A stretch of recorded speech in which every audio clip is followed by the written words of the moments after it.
Can we all just take a minute and, kind of freak out about the fact that we're living in a time where they're openly talking about clones, designer babies, synthetic biology, your children living to 100 years old? Picture AI is going to cure cancers and reduce work weeks, and kids will live longer, and planes will be safer, cars will be safer. We're also living in a time where they're talking about aliens, they're talking about interdimensional beings, they're talking about all of this advanced technology, missing scientists. God is the creator of the universe. He's never not going to create. So it's always been something in my mind to say, well, how can we be the only ones? Like, God's not going to stop creating just with us. But the more I look into this, the more I see the Old Testament and what was told to us there of Yeah. fallen angels and Yeah. Nephilim. I Yeah. mean, this is in the Bible. Right. There's nothing that says that fallen angels, that Nephilim just disappeared. Right. And so I believe that this could be an aspect of it. There are things that we have seen Yeah. that could resemble portals. And, Right. I mean, we serve an infinite God, a God of the Yeah. universe. And to say that this is the only realm Right. is ignorant. And so what I've seen, I wouldn't, put it as, Marvin the Martian kind of thing. Yeah. But I do believe that this is more spiritual. And if you Right. really want to go there, demonic. I think we can all agree that things are not normal and they're most likely not going to go back to normal anytime soon. The veritable Pandora's box has been opened. I would think everybody would agree with that. Yeah, absolutely. Jeffrey Epstein's basically talking about designer babies, clones, things like that.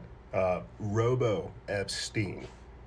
You got the CEO of ChatGPT creating preventative, where they have what? Designer babies. You know who supports them? The CEO of Coinbase. I'm talking about this the other day too. The Netherlands is coming up with their own artificial breeding program where two men literally can have a baby. So I think it's safe to say that we are no longer in Kansas anymore. Things are no longer normal. They are steamrolling in the technocracy and they are actively pushing the transhumans.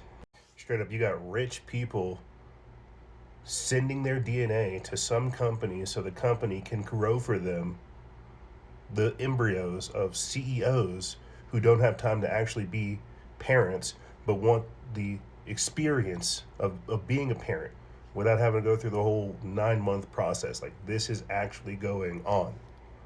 Like, I thought it was weird whenever we had people who were being abducted by aliens talking about having their embryos and their eggs stolen, and then sometimes later on during those experiences, um, later on down the line, being shown those babies and being told, hey, we can't, emulate empathy. You have to show this baby actual empathy. I thought stories like that was pretty wild back in the day, but here we are in 2026 actively talking about openly replacing the human race. And while it won't be talked about publicly, right, it's what's being discussed behind closed doors and amongst other individuals and quietly amongst governments, right? This is actually what's taking place. We are actually dealing with clones, we're dealing with synthetic beings, we're dealing with transhumans, we're dealing with people who have somehow hacked biology. Vladimir Putin and President Xi Jinping have also talked about life extension technologies. Раньше у нас говорят, что очень редко кто старше 70 лет. А сегодня говорят, что от 70 лет это еще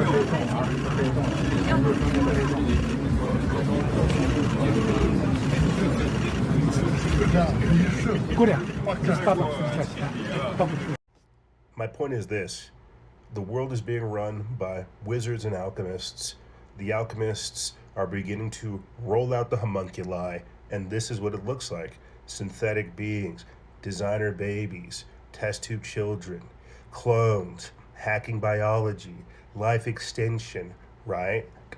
Gattaca type stuff, gametogenesis, growing babies inside of not necessarily test tubes, but artificial wombs. You see, this is the future. This is where we are now. If you're watching this right now, you are one of the last natural born human beings. There is a saying amongst conspiracy-minded individuals where we're saying, remain pure-blooded, stay pure-blooded, because it talks about this in the Bible, the mingling of the seed. Daniel chapter 2, verse 43 says, and whereas thou sawest iron mixed with miry clay, they shall mingle themselves with the seed of men, but they shall not cleave one to another, even as iron is not mixed with clay. And the Bible talks about this all the time. It talks about how many different times, not necessarily the seed of Satan or the seed of the adversary, but just these different seeds, these different bloodlines, these different genetic incursions take place. And that's one of the reasons why the flood took place, because God saw the works and the minds of men, and all of it was wicked because of the genetic corruption that took place. This is one of the reasons why Noah was able to receive the transmissions, because he was pure in his generations. He was able to receive the downloads because his genetics had not been corrupted. We're living in corrupt times, and so it is corrupting people. And in doing so, they are corrupting bloodlines and genes, the seeds, humanity. This is what we are living through right now. This is transhumanism. It is the corruption of humanity.